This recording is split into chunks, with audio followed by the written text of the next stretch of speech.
Math with Pizza.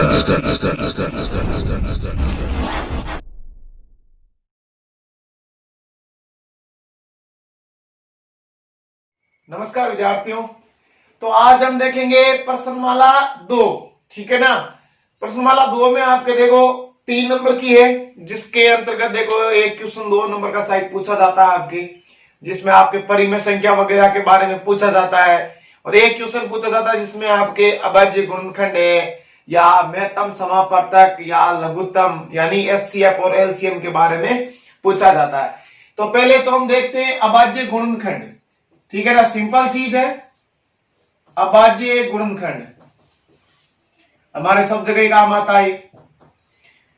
यानी अभाज्य का मतलब है कि अभाज्य संख्याएं कौन कौन सी, 2, 3, 5, 7, 11, 13, 17, 19, 23, इस तरीके से जो संख्याएं हैं अभाज्य संख्याएं। तो अभाज्य गुणनखंड में इन संख्याओं के अलावा हम किसी और का भाग नहीं लगाते हैं। जैसे हम करते हैं 256 का। ठीक है, तो पहले शुरू करते हैं हम 2 से कि 2 का भाग लगाओ, 2 का लगता है। अब इसके लिए 2 की भाजकता का नियम कि जिस संख्या के लास्ट में या तो 0 आए या फिर ऐसा अंक आए जिसमें क्या हो 2 का पूरा पूरा भाग जाता हो, उसमें हमारे 2 का भी भाग चला जाता है।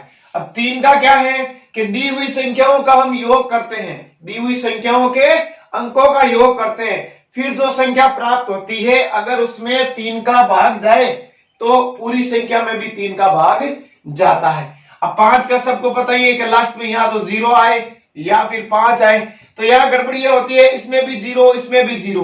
तो शुरुआत में जैसे 100 है तो हम सीधे क्या करते हैं 5 का भाग लगा देते हैं, लेकिन पहले 2 का लगाना है। तो इसलिए आप ये 0 इसमें याद ही मत रखो, इतना ही रखो 5 में कि जिसके लास्ट में 5 आए, ठीक है ना, उसमें हमें 5 का भाग लगाना है। अब 7 का कोई ऐसा भाजकता का नियम होता नहीं है, तो इतनी बड़ी संख्या आएगी नहीं, छोटी में आपको पता चल जाएगा। 11 में क्या होता है, 11 में पहले माइनस फिर प्लस, माइनस प्लस, जब लास्ट में या तो 0 बच जाए, माइनस प्लस मतलब अंकों का, जैसे 121 है तो 1 - 2 + 1, तो देखो 1 और 1 2, 2 - 2 0, या तो 0 बचे या फिर ऐसी संख्या बचे, ये देखो माइनस प्लस करने पर या तो 0 बचे या ऐसी संख्या बचे जिसमें 11 का पूरा भाग जाए तो वे 11 से भाज्य हो जाएगी। अब ये 3-4 नियम है, ये आप थोड़े से ध्यान में रखेंगे। ठीक है ना। तो देखो जैसे मैं 2 का भाग दूं इसमें 128। अब कई बार आदत क्या होती है, जैसे कोई एक संख्या ले लेता हूं मैं 208 है। ठीक है, तो एक संख्या ले लेते, देखो क्या 216, तो इसमें हम 2 का भाग देते कैसे कि 2 एकम 2, 8 दूने 16, 18, तो ये तो रॉन्ग हो गया ना। ठीक है ना। तो इसके लिए क्या करो कि 216 है, इसमें 2 का पूरा भाग दें अगर हम 2, 1 उतारा, ठीक है, एक संख्या उतारने की अनुमति देता है भाग। अब यहाँ पे भाग नहीं जा रहा है तो टूटे भाग की शून्य तो आएगी ना, तो आप शून्य नहीं लगाते हो, सीधा ऐसे करते हो, ये गलत है। या फिर ऐसे याद रख लो 2 का भाग देने का मतलब क्या होता है, यानी दी हुई संख्या को आधा करना। तो 216 का आधा 18 थोड़ा ही होता है, 108 होता है। तो ये गलती अक्सर कर लेते हैं, तो इसका आप जरूर ध्यान रखें। ठीक है, फिर 2 का भाग देखो, इसका आधा 64, फिर इसका आधा 32, 32 का आधा 16, 16 का आधा 8, 8 का आधा 4, फिर 2, 2 और 1। यानी ये इस तरीके से अभाज्य गुणनखंड आप कर सकते हो। जैसे और ले लेते हैं 162, 2 का भाग जा रहा है पहले, ठीक है, 162 के आधा 81, अब 81 यहां देखो 1 आ गया, मतलब 2 का भाग नहीं जाएगा। तो अगली संख्या अभाज्य होती है हमारी 3, तो 8 और 1 9, मतलब इसमें 3 का जाएगा कितनी बार, 27 बार। फिर 3 का जाएगा देखो 7 और 2 9, कितनी बार, 9 बार, फिर 3 बार। यानी ये इस तरीके से आप करते हो क्या, अभाज्य गुणनखंड। ठीक है ना, सिंपल टॉपिक है अभाज्य गुणनखंड। 1 नंबर का छोटा क्वेश्चन पूछ लेते हैं। अब इसके अंदर आपको एचसीएफ और एलसीएम भी ज्ञात करना होता है, तो वो कैसे करते हैं उसके बारे में हम देखते हैं।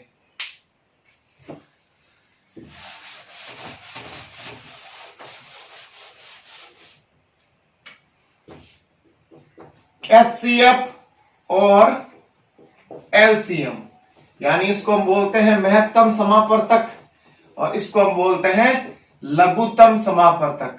ठीक है ना। वही जैसे एक संख्या ले लू मैं 24 और 96, तो इसका मुझे एचसीएफ और एलसीएम ज्ञात करना है। तो पहले तो हमें इसका करना पड़ेगा अभाज्य गुणनखंड।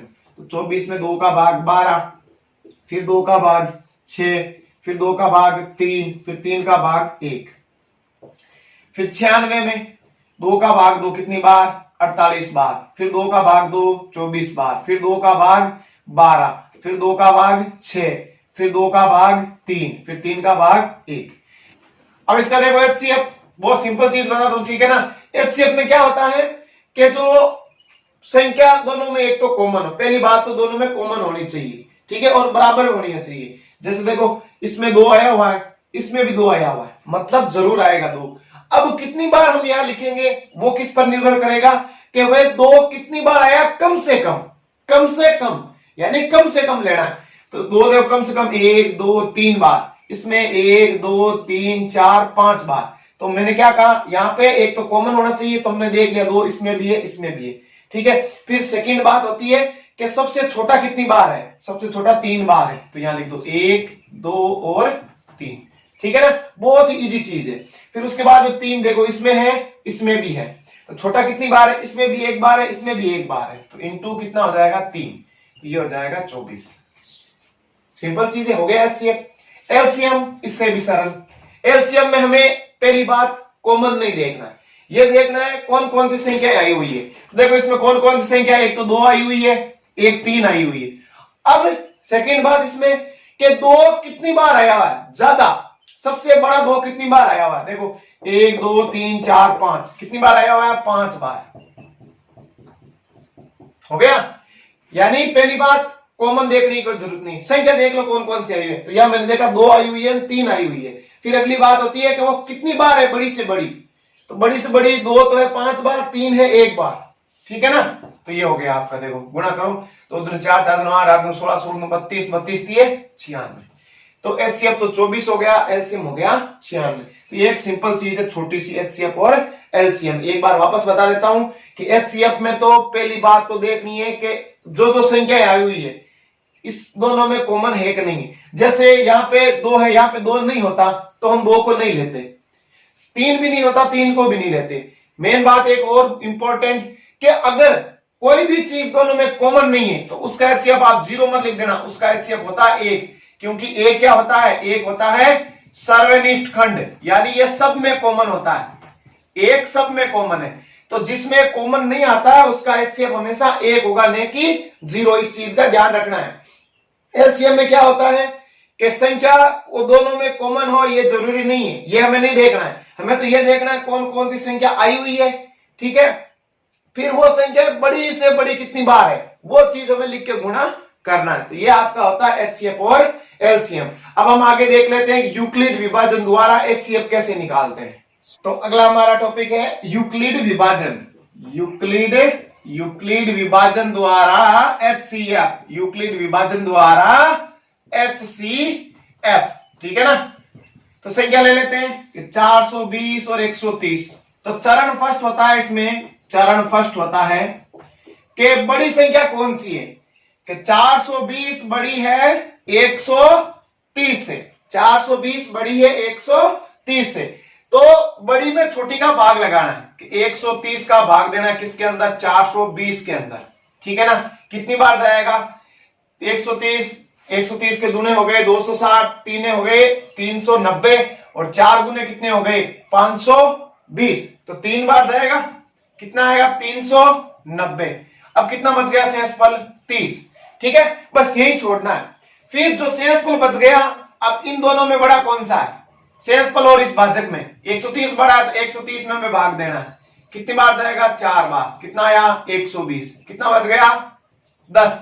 अब इस 10 का इसमें देना है 30 में, कितनी बार गया 3 बार, 0। यानी तब तक ये प्रक्रिया आपको करनी है जब तक आपका लास्ट शेषफल है वो 0 ना आ जाए, लास्ट शेषफल 0 ना आ जाए। अब ये करने के बाद में यहां मैं बताता हूं आपको क्या करना है कि आपका सूत्र होता है एक कि भाज्य बराबर भाजक इंटू भागफल प्लस शेषफल। ये आपने 8th क्लास में देखा होगा 4th प्रश्नावली में, ठीक है ना। तो यहां पे देखो सर्वप्रथम भाज्य, चरण सेकंड कि भाज्य का मतलब जिस संख्या में हम भाग देते हैं। तो सर्वप्रथम हमने किस में भाग दिया था? 420 में, बराबर भाजक यानी किसका भाग दिया था? 130 का।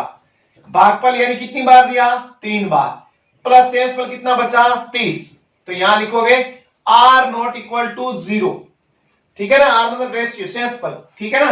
तो पुनः वापस यही चरण 3 लगाएंगे, ठीक है ना, चरण नंबर 3, वही चीज इसी सूत्र में। अगला भाज्य अब हमारा क्या है? 130, भाज्य कितना था? 30, कितनी बार भाग दिया? 4 बार, शेषफल कितना आया? 10, ठीक है ना। तो अभी भी आर नॉट इक्वल टू 0 है।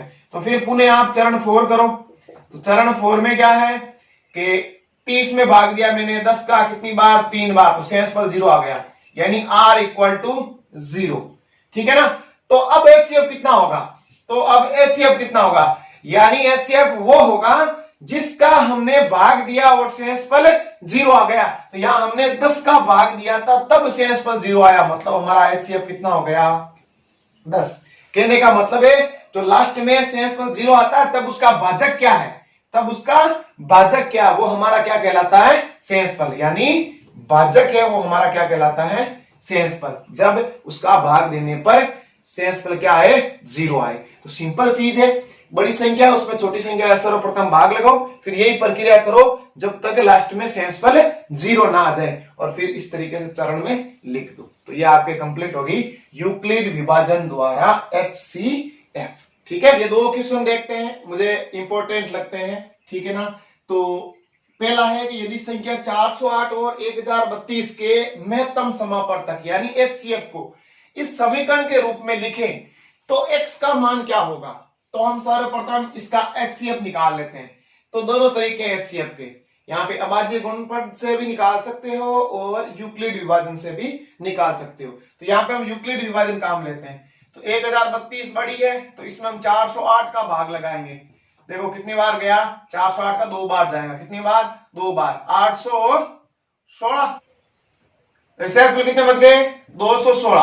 अब 216 का इसमें भाग दे दो 408 में। देखो 216 का दूने तो हो जाएंगे 432, ज्यादा तो एक बार जाएगा। तो 216 कितने बच गए? यहाँ पे बच गए 2, और यहाँ पे देखो हो गया आपका 10, कितने बच गए? 9, और यहाँ पे आपके 4 में से तो 3 में से 2 गए 1, 192। तो इसका इसमें भाग लगाओ 216 में, 216 में भाग लगाओ कितनी बार? एक बार, 192, कितने बच गए? 24। अब 24 का इसमें भाग लगाओ 192 में, कितना बच जाएगा? 24 आटे कितने होते हैं? देखो 8 चौक 32, 3 और 8 2 16, 3 19, 192 यानी 0। कितनी बार? 24 बार भाग गया, ठीक है ना। तो यह चीज यहाँ पे हम लिख देते हैं कि हमने एचसीएफ जो देखो वो संख्या है, चरण फर्स्ट सेकंड फोर्थ थर्ड, वो आप लिख देना, ठीक है ना। फिर उसके बाद में एचसीएफ हमें पता चल गया कौन सा है? 24 है, क्योंकि हमने जिसका भाग दिया 24 का तभी तो शेषफल 0 आया ना। तो हमें एचसीएफ तो यहाँ कितना प्राप्त हो गया? 24। अब वो जो चरण वाले हैं वो आप लिख देना जरूर, ठीक है ना। अब वो समीकरण देखते हैं हम कि 1032x माइनस 408 इंटू 5 बराबर कितना रखना है? 24, क्योंकि एचसीएफ को लिखना है बराबर में, ठीक है ना। तो 1032x बराबर देखो 24 प्लस 408 पंजे कितने हो गए? 2040, ठीक है ना। तो 1032x बराबर हो गए 2064। तो x बराबर 2064 में 1032 का भाग 2 कितनी बार गया? 2 बार, ठीक है ना। तो x का मान कितना आया? 2, ठीक है ना। तो एचसीएफ निकाल के इसके बराबर हमें रखना है। फिर अगला क्वेश्चन है कि 2 संख्याएं दे रखी है, कौन कौन सी? 2053 और 967। इसको विभाजित करने पर शेषफल कितने बच रहे हैं? 5 और 7 बच रहे हैं, ठीक है ना। तो ऐसे क्वेश्चनों में क्या करना है कि शेषफल को हमें इसमें से माइनस कर देना कि 2053 में से शेषफल कितने बच रहे हैं? इसके 5 बच रहे हैं, क्रम से मतलब पहले जो संख्या आई हुई है, ठीक है ना। तो कितने आ गए? 2048, ठीक। फिर 967 में माइनस कर दो 7, कितने बच गए? 960। फिर इस चीज में क्या करना है आपको? इसमें आपको क्वेश्चन में इनके शेषफल निकालने अलग अलग, इनके एचसीएफ निकालने अलग अलग, ठीक है ना। तो 2048 का एचसीएफ निकालते हैं कि 2 का भाग दिया, इसके आधे कितने हो गए? 1024। 1024 के आधे कितने हो गए? 512। 512 के आधे कितने हो गए? 256। 256 के आधे हो गए 128।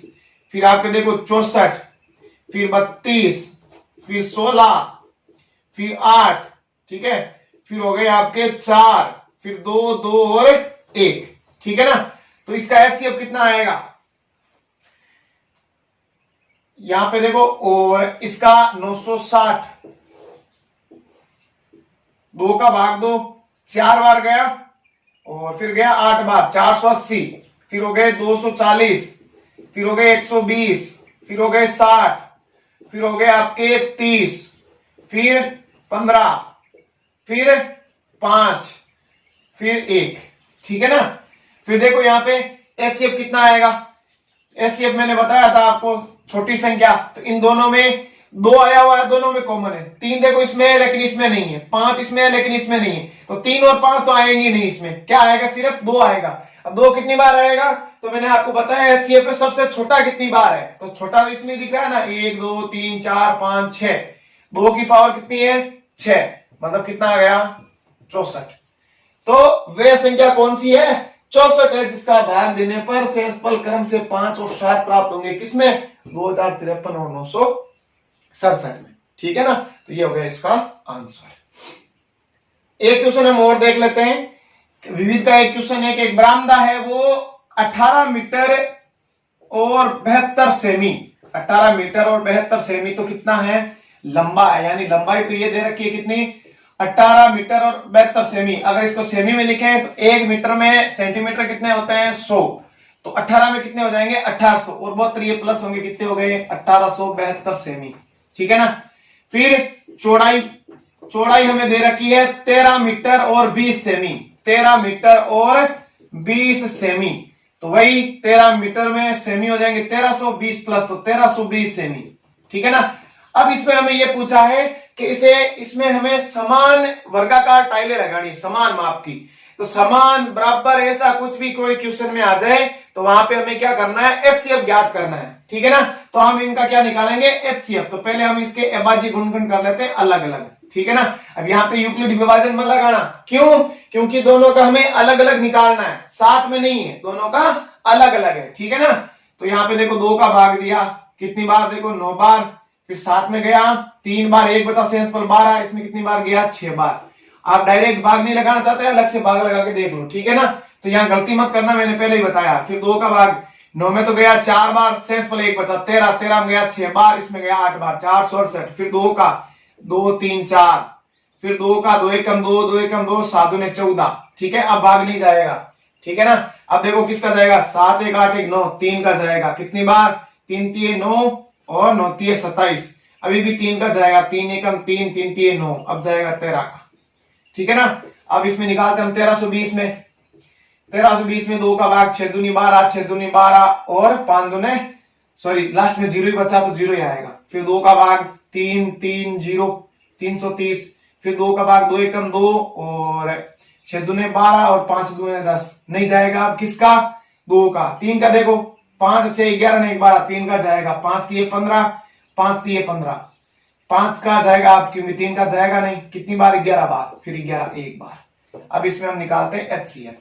तो यहाँ पे देखो कौन कौन सी संख्या है, 2 है, 2 दोनों में है, ठीक है, 3 दोनों में है, 5 नहीं है दोनों में, 13 भी नहीं है, 11 भी नहीं है, तो यानी 2 और 3 आएगी, 2 और 3, क्योंकि ये दोनों ही इसमें कॉमन है।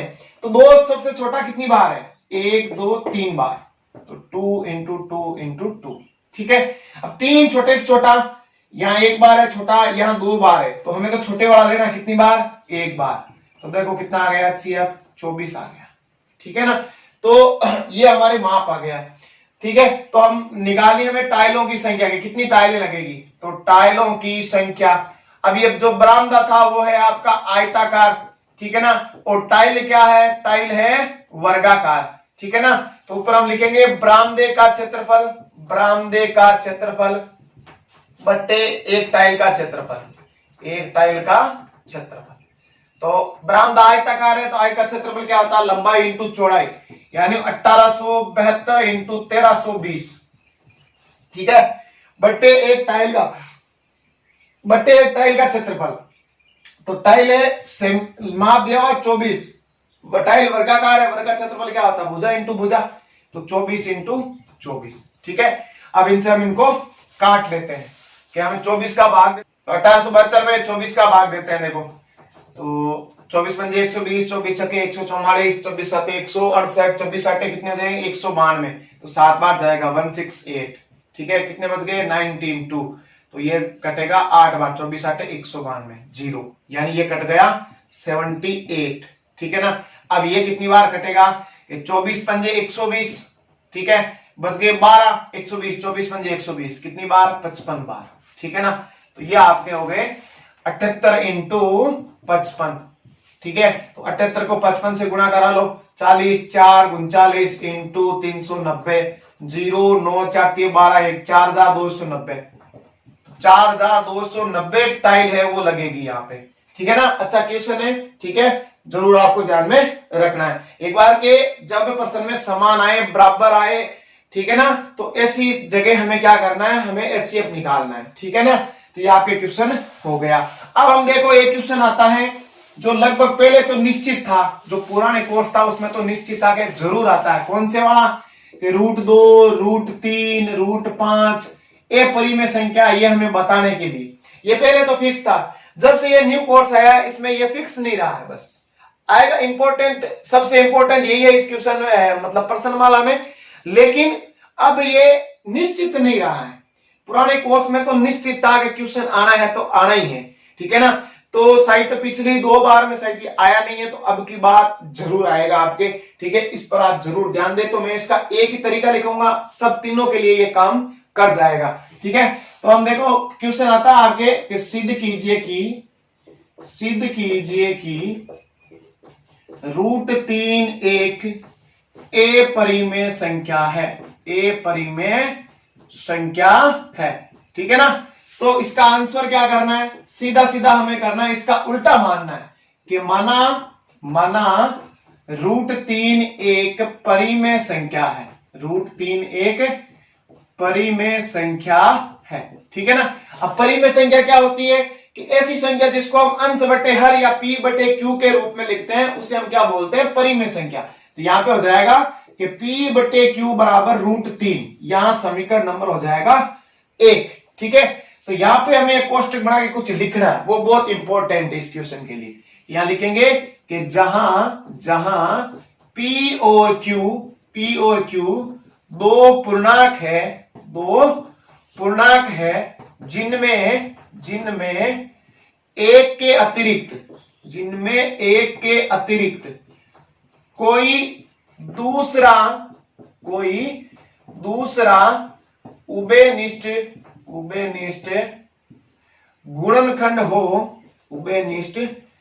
गुणनखंड हो तो उसका भाग देकर p और q को सहभाज्य बनाएंगे। अब सहभाज्य का मतलब ये होता है कि ऐसी दो संख्याएं जिनमें एक ही संख्या का भाग चला जाता है, वो सहभाज्य होती है। अब यहाँ पे ये लिखा मैंने कि जहां p और q दो पूर्णांक है, तो पूर्णांक संख्याएं हमेशा क्या होती है, परिमेय संख्याएं होती है, जिनमें एक के अतिरिक्त कोई दूसरा उभयनिष्ठ गुणनखंड नहीं है। यानी p एक का मैंने बताया था अभी जस्ट पहले कि एक सर्वनिष्ठ खंड है, सब में कॉमन होता है, p और q में भी क्या कॉमन है, एक है। तो इसके अतिरिक्त कोई अलग कोई चीज कॉमन आ गई, ठीक है, कॉमन का मतलब होता है भाग देना। अगर कोई दूसरी संख्या का भाग लग गया तो ये संख्या क्या सिद्ध हो जाएगी, एक परिमेय संख्या सिद्ध हो जाएगी। तो उसके लिए हमें क्या करना है कि p बटे q बराबर √3 है। ठीक है, तो अब हमें यहाँ पे करना है दोनों तरफ वर्ग। ठीक है ना, दोनों तरफ वर्ग कर लिया। ठीक है ना, या लिख दो समीकरण नंबर 1 का दोनों तरफ वर्ग। तो p² बटे q² बराबर √3। ठीक है ना, तो p² बराबर क्या हो गया 3q²। तो q² बराबर क्या हो जाएगा, q² बराबर p² बटे 3। समझ में आया कि नहीं आया? या फिर देखो मैं इसको शॉर्ट कर देता हूं और कि सीधा ही आप देखो कि इतना तो आप जानते ही हो कि ये तिरछे गुणे होते हैं, तो p² के नीचे तो आ जाएगा क्या 3 और q² उधर चला जाएगा। तो क्या हुआ q² बराबर p² बटे 3। तो यहां हम लिख सकते हैं कि p² 3 से भाज्य है, p² 3 से भाज्य है, तो p भी 3 से भाज्य होगा। तो p भी 3 से भाज्य होगा। ठीक है ना, जैसे यहां मैं लिखूं कि p बराबर मेरे पास 3 है, तो 3 में 3 का भाग जाता है और p का स्क्वायर करूं कितना होगा 9, तो 9 में भी तो 3 का जाएगा, तो 3 में 3 का जाएगा ना, तो ये लिखा मैंने कि p स्क्वायर 3 से भाज्य है तो p भी 3 से भाज्य होगा।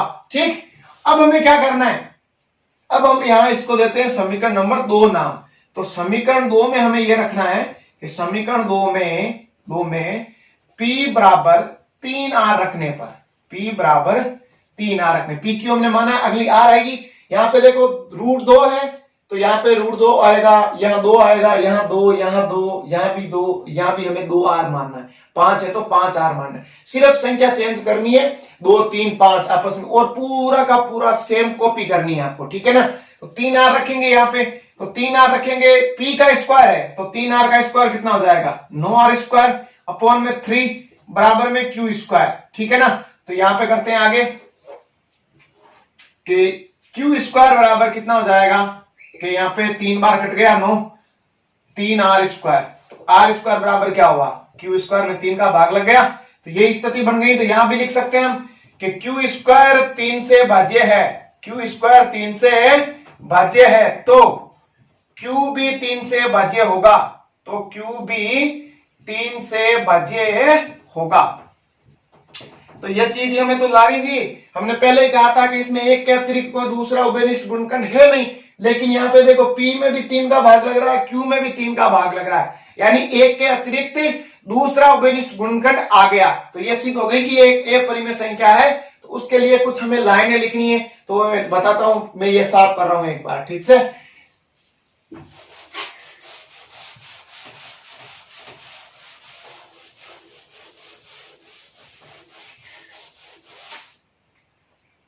तो लास्ट में हमें लिखना है कि हमारी कल्पना गलत है। कल्पना मतलब हमने कल्पना की थी शुरुआत में, कल्पना मतलब सोचना, इमेजिन, के एक के अतिरिक्त कोई दूसरा उभयनिष्ठ गुणनखंड p और q में नहीं है, लेकिन हमारी कल्पना गलत हो गई। क्यों? क्योंकि p और q में, एक के अतिरिक्त दूसरा उभयनिष्ठ गुणनखंड कितना है 3 है। ये हमारी गलत कल्पना के कारण हुआ, क्योंकि हमने गलत कल्पना की थी कि एक अतिरिक्त कुछ है ही नहीं, इसलिए √3 एक अपरिमेय संख्या है। ठीक है ना, तो ये पूरी लैंग्वेज आपको लिखनी है, तो आपको पूरे नंबर मिल जाएंगे। ठीक है, या फिर देखो यहां हमारी कल्पना गलत है, यहां लिख सकते हो हमारी कल्पना का विरोधाभास हो रहा है, ये लिख सकते हो हमारी कल्पना का विरोधाभास हो रहा है। ठीक है ना, क्योंकि p और q में एक के अतिरिक्त दूसरा उभयनिष्ठ गुणनखंड 3 है, ये हमारी गलत कल्पना का कारण हुआ, क्योंकि हमने गलत सोचा था पहले, तो इसलिए √3 एक परिमेय संख्या। ये सिर्फ भाषा लिखनी है। ठीक है, ये तो हमें पता है कि हमने गलत ही सोचा है शुरुआत में, लेकिन ये उसको बताना है पूरी लैंग्वेज के रूप में लिखे, तो आपको पूरे नंबर जरूर मिलेंगे। तो इसके अलावा एक क्वेश्चन और भी आता है इसमें, देखो परिमेय वाली में, देखो उसमें क्या है कि जैसे योगफल के रूप में है 3 + √5 है, या गुणा के माइनस के रूप में 3 - √5 है, या फिर गुणा है 3 √5 है, या फिर भाग में 3/√5 है। यानी योगफल में, माइनस, व्यवकलन में, गुणन में और भाग में कुछ भी दिया हो, एक ही तरीका, जिसमें इसको क्या करना शुरू में वही मानना है कि माना 3 + √5 एक परिमेय संख्या है। ठीक है ना, परिमेय संख्या है। तो देखो p/q बराबर 3 + √5, तो यहां पर कोष्टक में इतना ही लिखना है कि p और q दो पूर्णांक है। ठीक है ना, दो पूर्णांक है। ठीक है ना, फिर क्या करना है हमें कि जो रूट वाली संख्या को तो एक साइड में रखना है, बाकी को एक साइड में। तो यहां पे देखो p/q तो अपनी जगह ही है, इस 3 का पक्ष साथ में कर देंगे, इधर आके माइनस, इधर हो गया √5। ठीक है ना, तो यहां पे हमें क्या करना है, अब इसका लघुत्तम ले लो, q लघुत्तम लिया मैंने, तो p माइनस क्या आया 3q बराबर √5। तो ये दोनों बराबर है, तो यहां हम क्या लिखेंगे कि p माइनस 3q बटे q, ये क्या है, एक परिमेय संख्या है। क्यों है, क्योंकि हमने शुरू में क्या लिखा है कि p और q दो पूर्णांक है और पूर्णांक हमेशा परिमेय होते हैं, तो ये परिमेय संख्या हो गई। तो ये दोनों तो बराबर लिखे हुए हैं, तो √5 बराबर भी क्या होगा, परिमेय संख्या होगी। क्यों होगी, क्योंकि ये दोनों बराबर ही तो है, बराबर लिखे हुए हैं मतलब दोनों बराबर है। ये अगर परिमेय तो ये भी तो परिमेय होगी। तो ये तो हमने गलत सोच लिया, क्योंकि तो हमें क्या लाना था, हमें तो ये देखना था ये √5 है। अब √5 का कोई लघुत्तम होता है क्या,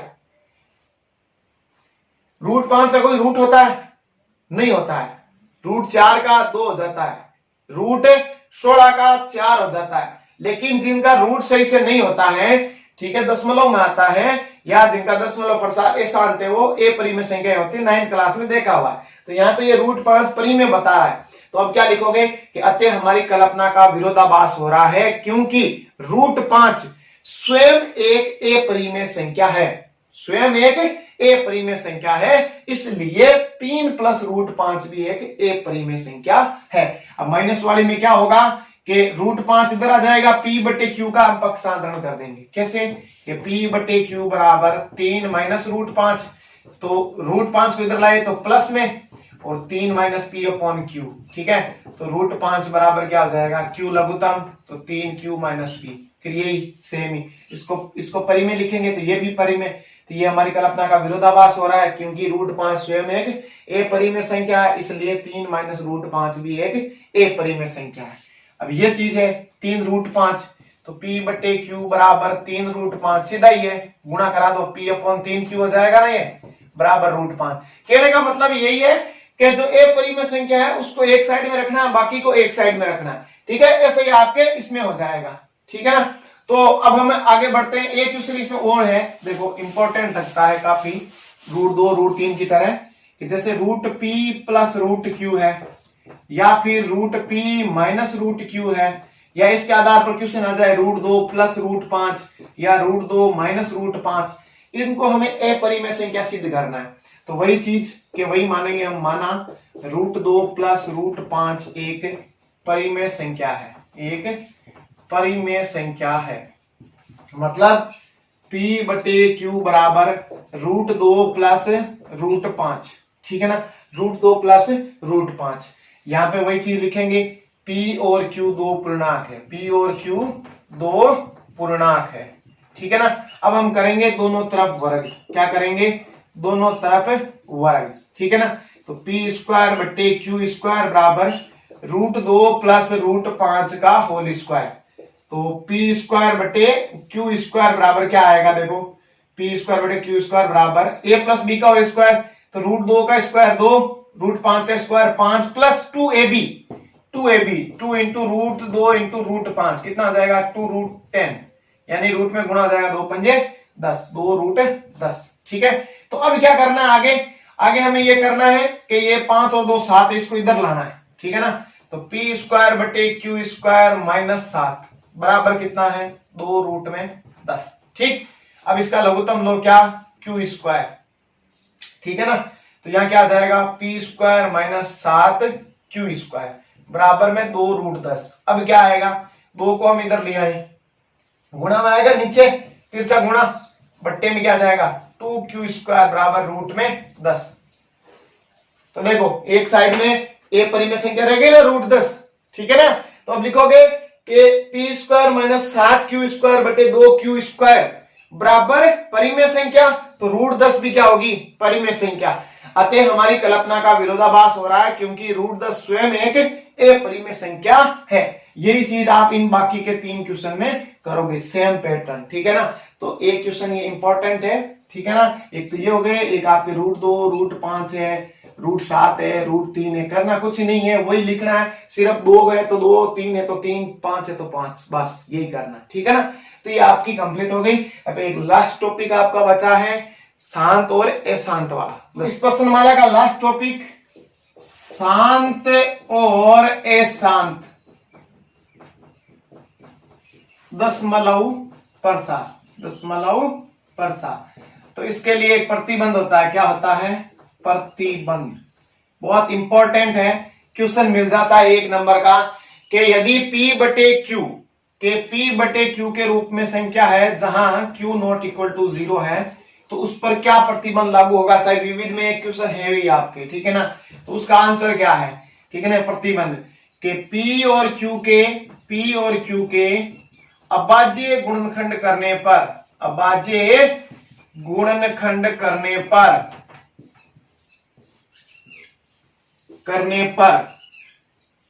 Q के अभाज्य गुणनखंड 2 की पावर m इंटू 5 की पावर n के रूप का हो, ठीक है ना। चलो क्वेश्चन कैसा आएगा कि एक संख्या P बटा Q जहां Q नॉट इक्वल टू 0 है तो दशमलव प्रसार शांत होने के लिए क्या प्रतिबंध है। तो ये लिखना है P और Q के अभाज्य गुणनखंड करने पर Q के जो अभाज्य गुणनखंड है वो 2 की पावर m इंटू 5 की पावर n के रूप के होने चाहिए, ठीक है ना। अब इसके उदाहरण देके बताता हूं, जैसे 13 बटे 31 25 एक परिमेय संख्या है, P बटा Q के रूप में ही है, तो हमें क्या करना है, पहला Q के अभाज्य गुणनखंड करना है, Q के अभाज्य गुणनखंड, ठीक है ना। Q के अभाज्य गुणनखंड करो 31 25 के, लास्ट में 5 है, देखो उससे पहले 2 का जाएगा नहीं, 3 का, देखो 3 1 4 तो 6 5 11 नहीं जाएगा, मतलब 5 का ही जाएगा। कितनी बार, 625 बार, फिर 5 का 125 बार, फिर 5 का 25 बार, फिर 5 का 5 बार, फिर 5 का 1 बार, यानी 2 2 4 नहीं 5, कितने बार, 5 की पावर 5 आ गई, 5 की पावर 5। तो यहां हमने ये लिखा था कि 5 की पावर n और 2 की पावर n, यानी 2 और 5 की घात आनी चाहिए। m और n का मतलब ये है, m और n यहाँ पे ऋणात्मक पूर्णांक होते हैं, ठीक है ना, तो वो घात होनी चाहिए। तो यहाँ तो 5 की 2 की आई नहीं, तो क्या हम यहाँ लिख देंगे कि दशमलव प्रसार शांत है, नहीं। क्यों, क्योंकि हम यहाँ पे ऐसा लिख सकते हैं 2 की पावर 0, क्यों, क्योंकि a की पावर 0 हमेशा 1 होती है, तो 2 की पावर 0 भी 1 होगी, तो उससे प्रश्न में कोई भी फर्क पड़ेगा नहीं।